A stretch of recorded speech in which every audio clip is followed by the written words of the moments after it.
বাল cutting আর চুল centre. অবস্থা, চাকরি বাকরি আর আজকাল দিনে হবে না রে। হবে না। আবার তো পরীক্ষা হবে শুনছি। হ্যাঁ, কি বলিস?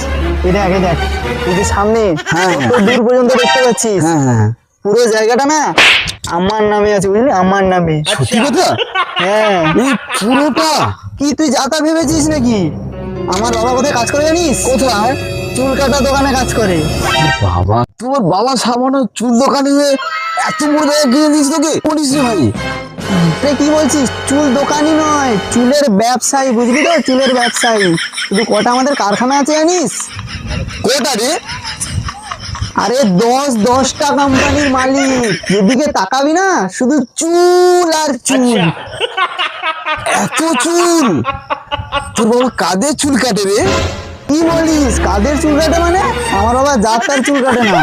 শাহরুখ খান, ঋত্বিক রোশন, প্রসেনজিৎ প্রত্যেকে আসে আমার বাবার কাছে চুল কাটতে।